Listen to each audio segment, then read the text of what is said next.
नमस्कार दोस्तों, स्वागत है आपका हमारे YouTube channel secret of life पे।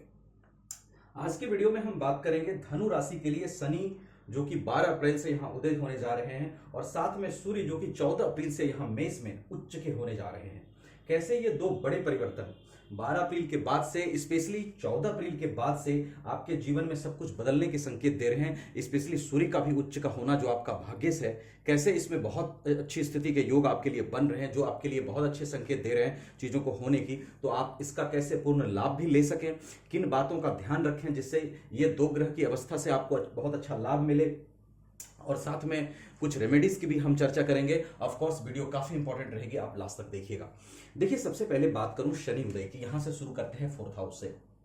शनि 12 अप्रैल से उदय हो रहे हैं। उदय होने का मतलब क्या है? शनि जब अस्त थे तो सूर्य के प्रभाव में थे। सूर्य से एक निश्चित दूरी पर जब कोई ग्रह आते हैं तो सूर्य उसको अस्त कर देते हैं, because sun has tremendous power. तो उस पावर को डाइजेस्ट नहीं कर पाते, ग्रह वहां पर अस्त हो जाते हैं। तो शनि 15 डिग्री तक सूर्य से अस्त होते हैं। 12 अप्रैल को ये 15 डिग्री से ज्यादा डिस्टेंस पे जाएंगे तो यहां पर ये उदय हो जाएंगे। उदय होने का मतलब है कि ये फुल पावर में आ जाएंगे। अब देखिए, शनि लॉर्ड बनते हैं 2nd और 3rd हाउस के। 2nd हाउस होता है हमारे धन संचय का, कुटुंब सुख का, वाणी का, पैतृक संपत्ति का, स्पेशली फाइनेंशियल गेन का, वेल्थ एक्युमुलेशन का ये कारक बनता है। फाइनेंशियल गेन इनकम को हम यहां से देखते हैं और वेल्थ एक्युमुलेशन धन का संचय हम यहां से देखते हैं। तो धन संचय का ग्रह पावर में आ रहा है, कुटुंब सुख, पारिवारिक सुख, पैतृक संपत्ति और वाणी का ग्रह पावर में आ रहा है।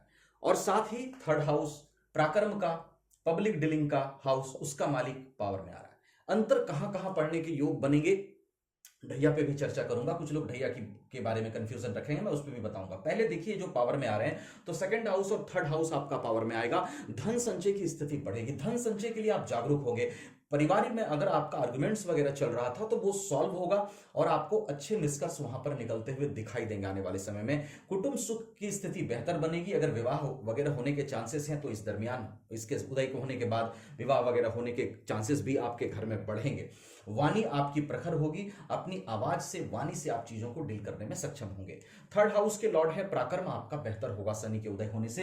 पब्लिक डीलिंग आप अच्छा कर पाएंगे, पब्लिक डीलिंग से जुड़ के काम करेंगे तो वहां पे रिजल्ट्स अच्छे मिल सकते हैं। अब है कि ध्यान कहां रखना है। मैंने कहा था कि कहां ध्यान रख करके चलें जिससे रिजल्ट्स थोड़ा सा बेहतर हो, क्योंकि लोग कहेंगे सर शनि की ढैया चल रही है। देखिए, शनि की ढैया में लग्न पर दृष्टि, चंद्रमा पर दृष्टि, योगा और मेडिटेशन थोड़ा सा करिएगा।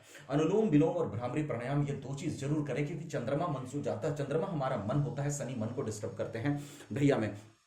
तो आप निश्चित रूप से योगा मेडिटेशन का थोड़ा सहारा लें। उसके साथ साथ 10th हाउस पर शनि की दृष्टि, कैरियर प्रोफेशन में रिस्पॉन्सिबिलिटी थोड़ा सा क्रिएट करेंगे, थोड़ा सा स्ट्रगल क्रिएट करेंगे। तो रिस्पॉन्सिबिलिटी और मेहनत के लिए आप तैयार रहें। अगर रिस्पॉन्सिबिलिटी मेहनत आता है उसका डट के सामना करें। ये ना सोचें कि ढैया में शनि दे रहे हैं, शनि आपको मजबूत बनाने के लिए दे रहे हैं।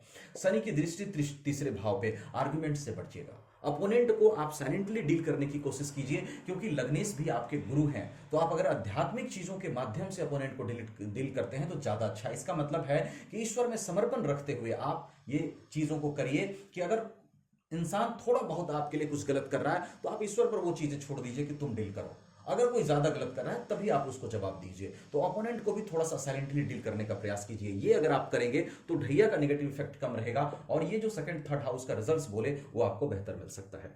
उसके बाद चलिए चलते हैं सूर्य पर। सूर्य 14 अप्रैल से यहां उच्च के हो रहे हैं, बहुत ही अच्छा परिवर्तन है। देखिए, एक त्रिकोण के लॉर्ड होते हैं। सूर्य आपके लिए बेहद ही बेनिफिक, अति योग कारक ग्रह बनते हैं।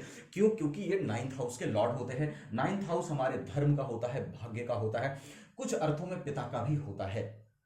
तो भाग्य का लॉर्ड भाग्येश होता है, जो कि बहुत ही योग कारक ग्रह बनता है किसी भी चार्ट में, क्योंकि वो आपके भाग्य का मालिक है। अब एक त्रिकोण का लॉर्ड होकर के दूसरे त्रिकोण में जाएगा, ये राजयोग की स्थिति है, बहुत अच्छी स्थिति है। अब यहां पर बैठे सूर्य आपको ये कह रहे हैं कि अगर भाग्य के चलते काम रुका हुआ था तो 14 अप्रैल के बाद भाग्य के चलते काम, भाग्य आपका साथ देता हुआ दिखाई दे रहा है। जो भी काम, जो भी अड़चने, जो भी बाधाएं आ रही हैं काम में, उसको सॉल्व करने का काम 14 अप्रैल के बाद सूर्य करेंगे, क्योंकि भाग्य आपका प्रखर हो रहा है और भाग्य की वजह से कई चीजें अच्छी हो सकती है। हाँ, मेहनत आपको जरूर करें क्योंकि ढैया चल रही है, लेकिन सूर्य यहां पर भाग्य का साथ दिलाते हुए दिख रहे हैं। धर्म में आपकी अभिरुचि 14 अप्रैल के बाद बढ़ेगी और हो सकता है ऐश्वर्य सहायता से आप ईश्वर के और करीब जाएं और ऐश्वर्य सहायता लेकर के आप चीजों को जीवन में बेहतर करने का प्रयास करें। और वो आपको करना भी चाहिए, क्योंकि आपका लग्नेश गुरु भी धर्म का कारक है। क्योंकि धर्म का वो भाव है, तो धर्म में आपकी अभिरुचि यहां सूर्य बढ़ा सकते हैं।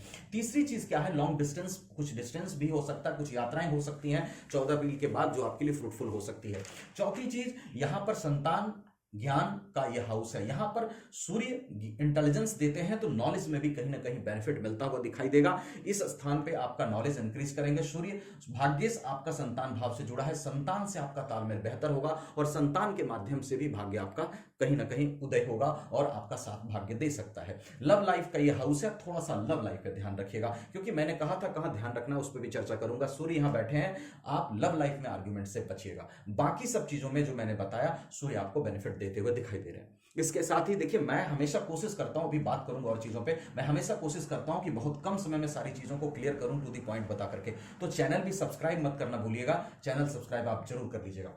उसके बाद चलिए देखते हैं, अगर आप धनु राशि के हैं तो निश्चित रूप से बहुत ही महत्वाकांक्षी व्यक्ति हैं। आपका एम्बिशंस हाई रहता है, ऑनेस्ट है, ईमानदारी भी आपके अंदर रहती है, इमोशंस भी रहते हैं, आपके अंदर दया का भाव भी होता है। और उसके विपरीत अगर बात करूं तो गुस्सा भी बहुत होता है, नहीं होता ऐसी बात नहीं, लेकिन आपके एंगर जो है ना, सट से पूरा ऊपर गया, सट से नीचे आ गया। एंगर ज्यादा देर नहीं टिकता आपका, और आपको अगर गलती का एहसास हो जाए तुरंत डाउन हो जाइएगा आप, ये कैपेबिलिटी भी आपके अंदर होती है। गुस्सा करते हैं किसी पर, अगर किसी का केयर कर रहे हैं और केयर में गुस्सा कर रहे हैं तो आपके गुस्से में भी प्यार होता है, ये आपकी अच्छाई है। साथ में अगर बात करूं तो एनर्जी लेवल बहुत अच्छा होता है, किसी भी काम में अपनी एनर्जी बहुत अच्छा देते हैं, किसी भी परिस्थिति में खुद को एडजस्ट करना जानते हैं, ये क्वालिटी आपके अंदर होता है। एक और गुण होता है धनुराशि का, ज्ञान लेने में बड़ी पिपासा आपकी रहती है। ज्ञान कहीं से भी मिले, चूंकि गिरु लग्नेश है तो ज्ञान लेने में जरा भी कमजोरी नहीं करते, जरा भी देर नहीं लगाते, ज्ञान लेने के लिए जागरूक रहते हैं और जहां से भी ज्ञान मिले आप लेते हैं। ये सब गुण आपके अंदर होता है, ठीक है। चीजों को करने की कैपेसिटी, एनर्जी लेवल भी अच्छी होती है, एडजस्ट करने का पावर होता है।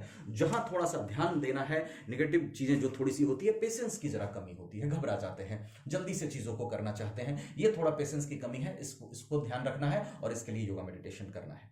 रेमेडीज में आपका क्या है कि आप हनुमान चालीसा का पाठ कीजिए और सूर्य के मंत्रों का, ओम घृणी सूर्याय नमः के ये जो सूर्य का बीज मंत्र है इसका जाप कीजिए। सूर्य को सवेरे प्रणाम कीजिए, जल मत दीजिएगा, प्रणाम कीजिएगा। और जल देते हैं तो सूर्योदय के 15-20 मिनट के अंदर दे दीजिए आप, तब उसका लाभ आपको मिलेगा। और हनुमान चालीसा का आप पाठ करें। और इसके साथ ही देखिए, ये गोचर आधारित व्यवस्था से मैंने चीजें बताई। आपकी कुंडली में सभी ग्रहों की क्या पोजीशन है, लगन कुंडली में ग्रहों की क्या पोजीशन है, नवमांश कुंडली में क्या पोजीशन है, आपके अष्टक वर्ग में क्या स्थिति है, षटबल में ग्रहों की क्या स्थिति है, महादशा किसकी चल रही है, अंतरदशा किसकी चल रही है, सभी बातों पर प्रेडिक्शन निर्भर करता है। तो कंप्लीट इंफॉर्मेशन के लिए अपनी चार्ट भी एक बार जरूर दिखाइएगा। मुझसे दिखाना चाहे, वीडियो डिस्क्रिप्शन में व्हाट्सएप नंबर मिलेगा, आप वहां कॉन्टैक्ट कर सकते हैं। कहीं और अच्छा लगे तो वहां भी दिखा सकते हैं, नो इशू। लेकिन वीडियो को लाइक शेयर करके चैनल को सब्सक्राइब जरूर कर लीजिएगा, क्योंकि मैं हमेशा कोशिश करता हूं कम समय में आपको सारी बातें क्लियर कर दूं, रेमेडीज भी बता दूं। Thank you so much.